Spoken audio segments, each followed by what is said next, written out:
Que a santa paz de Deus, o amor do nosso Mestre Jesus, esteja aí na sua vida, na sua casa, no seu mundo, em qualquer parte do planeta Terra em que você estiver. Querido irmão, querida irmã, em Cristo Jesus. Primeiramente, damos graça a Ele, Deus Criador. Coloca o nome dele, o que você quiser.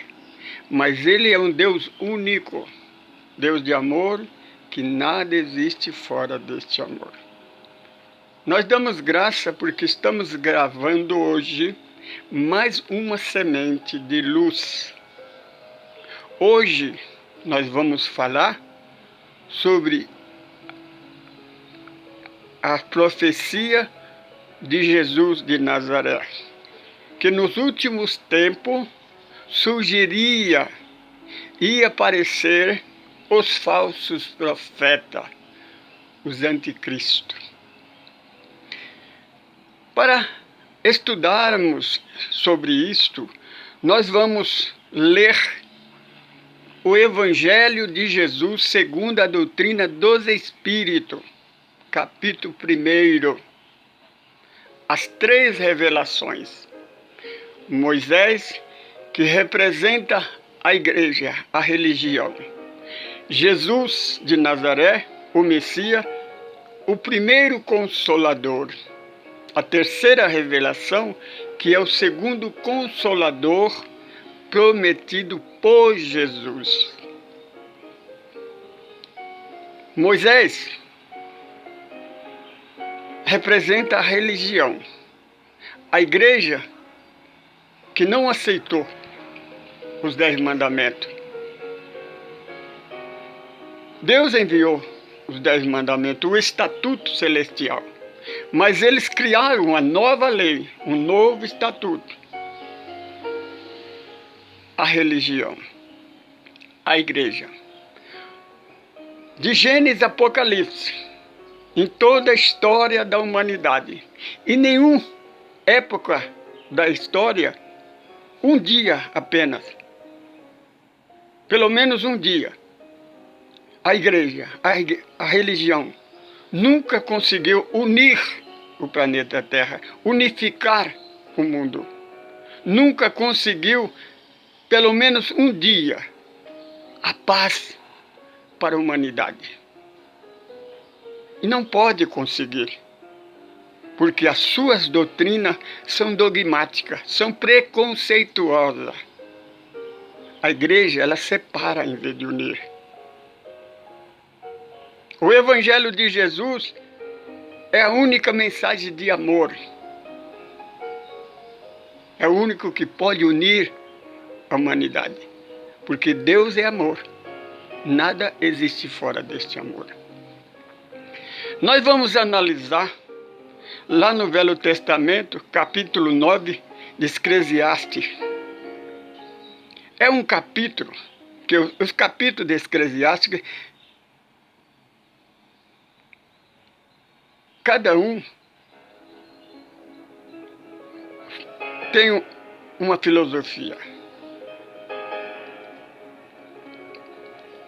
Esse capítulo, meus irmãos, os religiosos, os pregadores religiosos, eles usam ele para criticar a 3ª revelação, que é a doutrina dos Espíritos.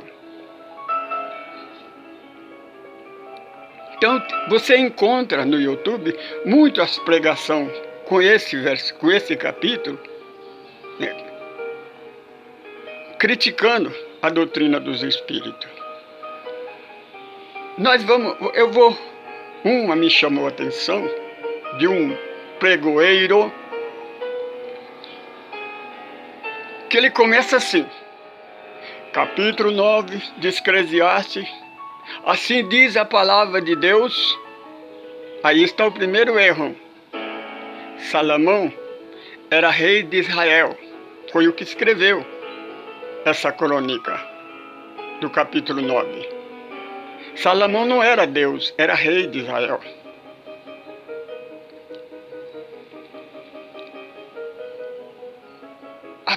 Essa crônica, minha irmã, é uma crônica materialista.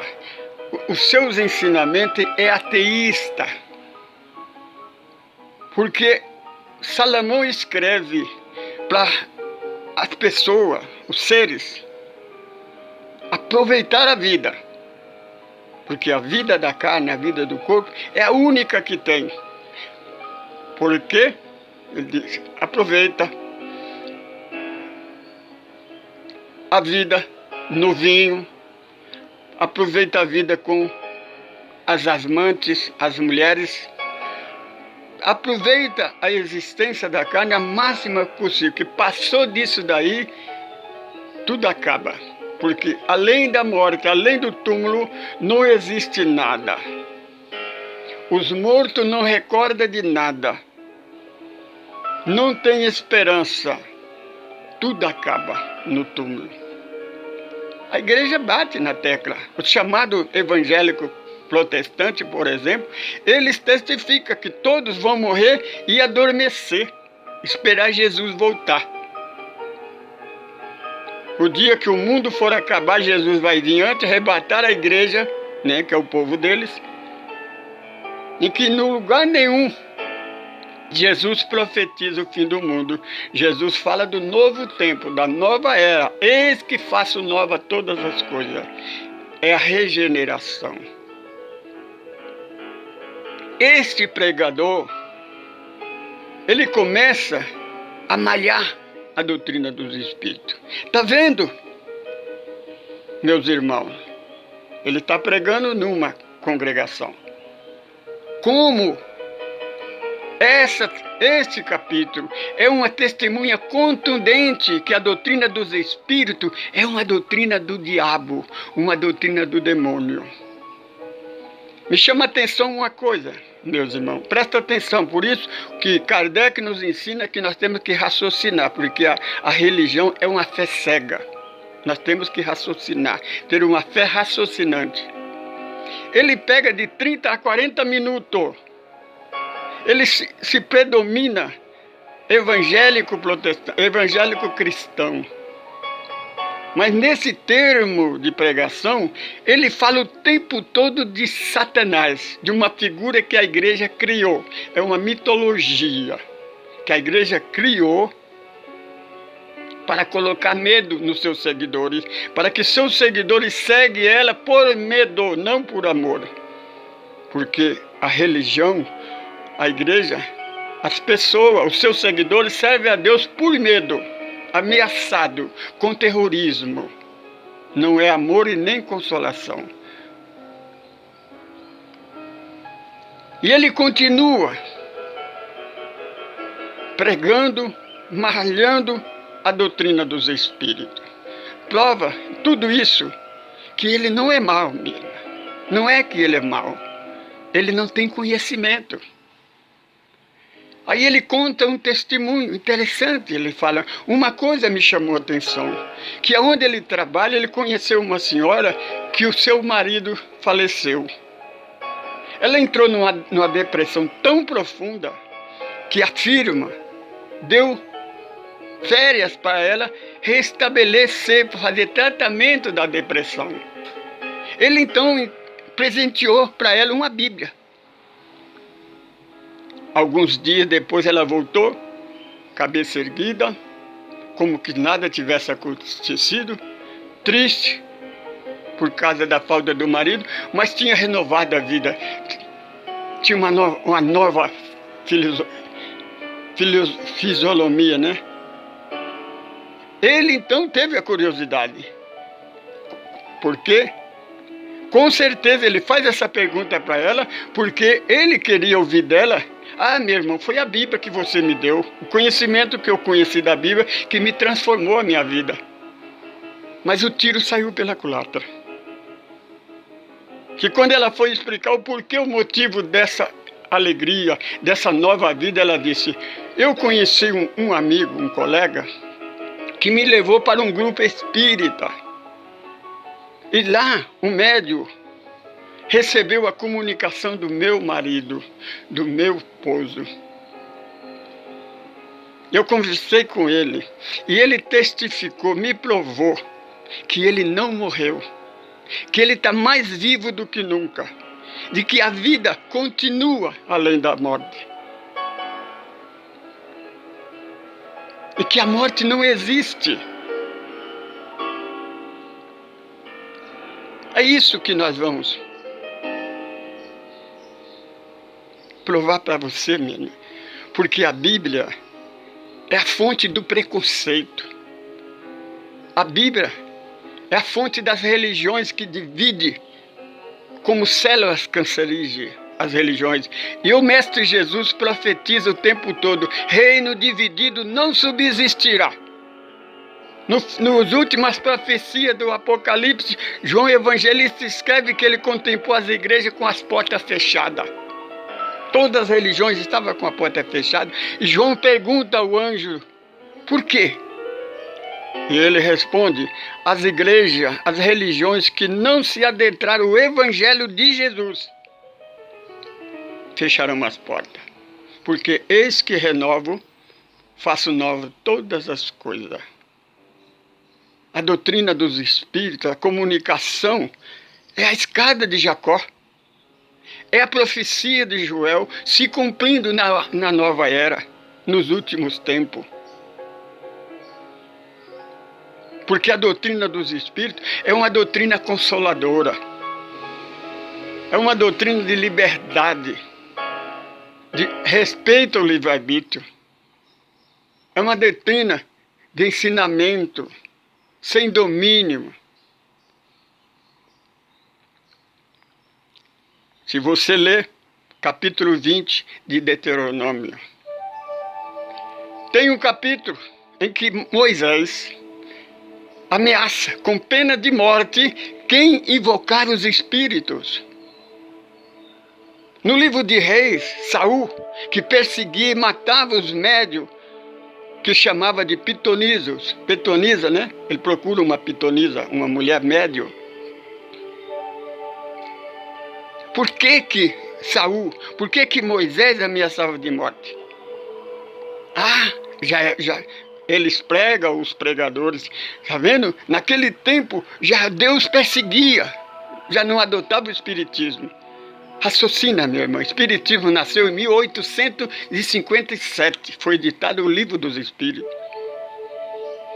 Essas histórias se sucedeu há milhares de anos antes de Cristo. O espiritismo não existia, mas é uma prova contundente, minha irmã, da veracidade que os mortos estão mais vivos do que você. Que a morte não existe. Que a verdadeira vida é do outro lado da vida. Aqui é a vida do corpo da carne. Este pregador, Salomão, que escreveu o capítulo 9, 3 capítulos adiante, capítulo 12, versículo 6, ele escreve: morrendo o corpo físico, né? Volta para o pó, porque pó e ao pó voltará. Mas o espírito, que é você, minha irmã, somos nós, somos imortais. Nós não morremos. O espírito volta para o Criador, para o plano espiritual. O que Jesus disse ao sacerdote e ao imperador romano: eu sou rei, mas meu reino não é deste mundo. Jesus falava do mundo material, da igreja, da religião e da política. O mundo de Jesus é o mundo espiritual. Então, meu companheiro, minha companheira, hoje nós estamos na época da tecnologia. Hoje a igreja não tem como nos enganar mais. Não seja enganado pelo homem mais não, minha irmã. Não seja levado ao engano, à mentira da igreja, das religiões. Entra na internet. Conheça Francisco Cândido Xavier, um médium que viveu 92 anos no nosso mundo, na nossa época. Ele deixou um legado de 525 livros, provas contundentes, relato do mundo espiritual, de como se vive a vida no mundo espiritual, de várias colônias espirituais.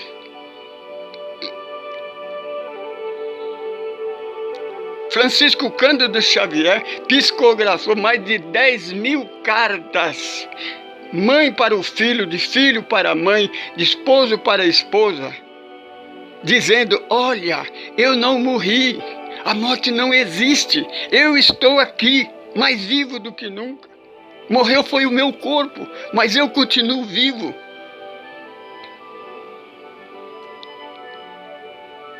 Quer prova? Entra na internet. Tem na internet um canal que se chama Afinal, Quem Somos Nós? É fatos da EQM, Experiência Quase Morte. Existem centenas de depoimentos de pessoas de várias religiões, pessoas que não aceitam religião nenhuma, de médico, de cientista, que relata que após entrar em estado de coma, ele deixa o corpo, o espírito deixa o corpo, como nós deixamos todas as noites quando dormimos, nós saímos do corpo. Porque o corpo nada tem a ver com o espírito é separado do corpo. O corpo é mortal, mas o espírito é imortal. E nesse canal você vai ouvir testemunho, testificando que a morte não existe, que a vida verdadeira é do outro lado. Esta é a cópia, é o xereco da própria vida. Na internet você vai encontrar centenas de depoimentos de pesquisador, de livro que cientista, pesquisador, pesquisaram, procuraram, de criança com 2, 3 anos, que testemunha que viveram em outra vida, tiveram outro corpo, e eles vão atrás e descobrem que aquilo foi real, descobre quem foi aquela criança na outra vida, traz às vezes sequela, cicatriz no corpo, da consequência da desencarnação da outra vida. Nós, do Grupo Ecumênico Caminho do Amor, nós, quando alguém tem dúvida sobre a reencarnação, nós orientamos ele a assistir um filme que está na internet, que chama Minha Vida na Outra Vida. É a história de uma senhora católica apostólica romana, ela não é espírita. Ela é uma desenhista, arquiteta. E quando ela está começando, ela está desenhando, de repente ela entra em transe e começa a desenhar casas que não existem na cidade onde ela vive. Desenha a igreja, a torre da igreja, começa a escrever o nome que é de uma senhora de outra vida, que diz ser ela. E ela então e o filho vai procurar, encontra. O seu filho mais velho, já com 80 anos, mais de 80 anos de idade, ela não tem 30 anos de idade nesta vida. Entra lá e assiste o filme, faça o seu questionamento, raciocina, minha irmã. Não deixa ser enganado pelo homem, não. Você acredita em Jesus ou acredita em homem? Senhor Jesus, a segunda revelação, ele disse: pensais que eu vim destruir a lei e os profetas? Não, eu não vim destruir, eu vim cumprir e colocar em perfeição. Jesus cumpriu toda a lei. Jesus foi apresentado no templo, fez a incircuncisão e se entregou como cordeiro para morrer na cruz do Calvário, derramar o seu sangue como o último cordeiro, porque esta é a lei de Moisés, a lei da igreja. Sem derramamento de sangue não há remissão de pecado. Então ele veio para cumprir a lei e começar a nova era, que João Batista profetiza para os sacerdotes, para os religiosos. Eis que é chegada a hora. que esta planta que o Pai não plantou será arrancada até a raiz. A ferramenta já está afiada. A ferramenta é o Evangelho de Jesus, o primeiro Consolador. A planta que o Pai não plantou é o joio, que é a igreja que o homem criou, que o homem fundou. O homem é o príncipe desse mundo que já foi julgado, capítulo 16 do Evangelho de João, que Jesus profetiza. Agora vamos analisar então o segundo Consolador. A segunda revelação, Jesus de Nazaré. Capítulo 14, Jesus fala: não turbe o vosso coração, creia em Deus, creia também em mim. Porque na casa do Pai há morada para todos, minha irmã. Não é para a minoria da igreja, não. É para todos. Sem exceção de raça, de cor, de religião ou de opção sexual. Todos nós vamos morar um dia com Deus. Não importa quanto tempo, mas você vai morar. Você está na filha de um anjo. No Sermão da Montanha, Jesus orienta: não ajunteis para vós tesouro na terra, porque o tesouro da terra o ladrão rouba e a ferrugem corrói. Mas ajunteis tesouro do céu. Minha irmã, meu irmão, se Jesus disse para juntar tesouro do céu, se ele fala que nós não precisamos temer, que nós não precisamos ficar ociosos, porque na casa de Deus há morada para todos, como é que não existe outra vida? Como é que não, tudo termina no túmulo? Você acredita em Jesus ou acredita em Salomão? Salomão é um reinado que não deu certo como a religião, que não deu certo como a primeira aliança. Agora vamos falar, minha irmã, de uma parábola que Maria de Nazaré relata para Lucas, e ele escreve no seu evangelho. A parábola do rico e o Lázaro. Então Jesus conta que havia uma cidade, tinha um rico que vivia na opulência. Mas também existia um mendigo em situações de rua que repartia com os cachorros o resto da mesa que eles jogavam no lixo. Como nessa vida tudo passa, ambos faleceram, desencarnaram. Agora, relata Jesus na parábola que ele, agora no umbral, nas trevas exterior, contemplava a coluna de luz. Lá estava Abraão e Lázaro, o morador de rua, o mendigo. E percebe, minha irmã, que o rico estava sentindo sede, estava sofrendo, estava sentindo o sofrimento. E percebia que Lázaro estava bem. Aí ele faz uma coisa que ele nunca fez: orar. Porque o pedido dele é uma oração, porque oração é pedir, é implorar. Pai Abraão, peça para Lázaro que venha me dar um pouco de água para molhar as minhas línguas, minha garganta, porque eu não aguento o sofrimento. Minha irmã, os religiosos usam essa parábola para testificar que quem morre não pode comunicar. Mas o tiro sai para o lado, notavelmente.